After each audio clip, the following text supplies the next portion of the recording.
join us On here. the phone. Saturday, headlining the first ever UFC women's title fight against Liz Carmouche in the main event of UFC 157.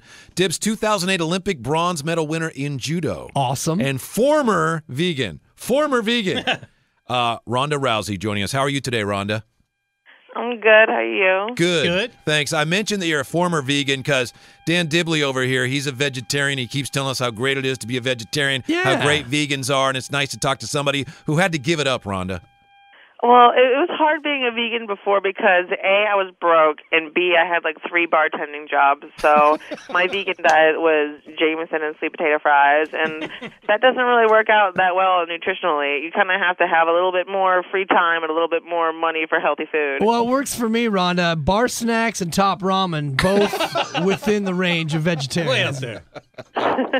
Rhonda, I know you get this type of question all the time, but given the magnitude of this fight, any sense of responsibility that's greater than what you typically take into a fight? No, not really. I mean, I fight for myself.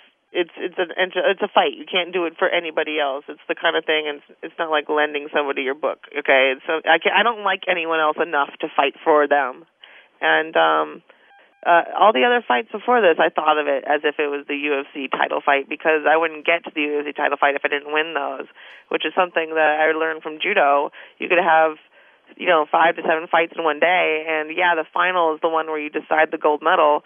But if you don't win the first 4 fights of the day, you're not going to get there. So they're all equally as important. So I always treat every fight the same way. Dana White of the UFC long said there will be no female bouts in the UFC. Tell the story about how you found out that not only would there be a fight, but you'd be the one in it. It was actually pretty cool how he did it. He gave me a call and said, "Hey, I'm coming to L.A. to see the Sons of Anarchy premiere. Do you want to come?" And I'm like, "Oh, yeah, I love that show. Yeah, of course I want to come." He's like, "All right, well, meet me at this restaurant and we'll all go together." And I'm like, "Okay." And so I met him at this, bougie rodeo, like la-da-da, place that I usually can't afford. And he sat me down and he was like, "Look, there's something very special about this restaurant. Around a year ago when I was leaving here, TMZ asked me if women would be in the UFC, and I said never. And I'm bringing you back into this restaurant to tell you that you are going to be in the UFC. You completely changed my mind." And a happy dance in my head. And we went off to the premiere, and it was pretty awesome. And then the after party was at one of the places I used to bartend at. So then I got to rub it in all the faces of all my old bosses. That is so cool. Nice. Nothing like a chance to gloat in front of former coworkers, fresh off the news that you'd be in the UFC title bout. Yeah, Ronda Rousey with us here on 95.7 The Game. UFC women's title fight, first one. She's headlining it, UFC 157 this Saturday. Is it true that you've been training in a gym that actually has a sign that says no women allowed, Rhonda? Yeah, the Summit Gym in Big Bear, they said, "No pets, no women, no children." And I was like, "Really, in that order?" No pets first.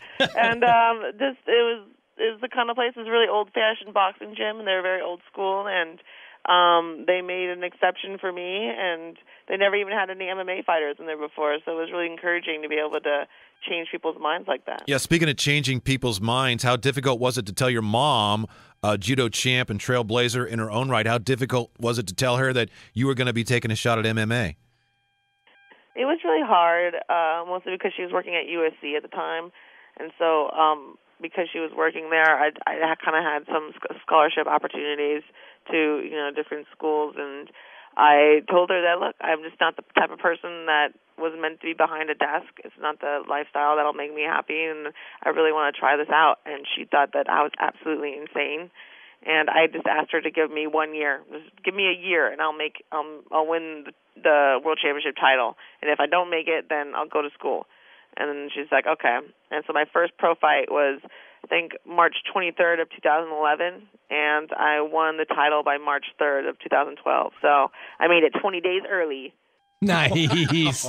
Just under the wire. Yeah. Rhonda, if I'm one of the right in there. Yeah. Well, if I'm one of the Fizz-Eye Gunkai out there, I probably don't even get why this is significant. Do you feel like you're on the front edge of a movement in MMA? You know what? I try not to really put that much thought into it. I'm not going to wake up in the morning and be like, I feel like a pioneer today. Like, it's not going to make me any better at my job if I dwell on it. So I try not to think about it too much. But if there's a movement happening, awesome. I'm very, very happy for that. But other than that, I try not to think about it. Looking forward to the bout with Liz Carmouche. What sort of problems could she pose for you in the octagon? Liz is very unpredictable in the way that she fights. She was actually brought in for a title fight before with Marlu Kunin, and she was a huge underdog. She was brought in at 8 days' notice because Miesha Tate got an injury, and no one expected her to do anything. Very similar to this fight, how everyone's like, oh, the odds are so stacked against her. In that fight, she beat up Marlu Kunin for 4 rounds straight, just embarrassingly bad. And at the very end, she got caught with, like, a triangle submission sent from God. That was just, like, lucky. It was unbelievable. It was, like, one of the biggest come-behind matches of the year. And no one expected for Carmouche to be able to do that. And so I'm not going to be making the same mistakes that Marlu did. I'm coming out there ready to fight this girl and prepared to fight one of the best 135-pounder girls in the world because she is. Ronda Rousey with us here on 95.7 The Game. Your first 4 fights each finished with you and an arm bar in 49 seconds or less. You finish your opponent. Things get hot and heavy in here sometimes, Ronda. What can you share with us about what makes for a successful arm bar? Because I've been dying to try one on Kreidler. Yeah.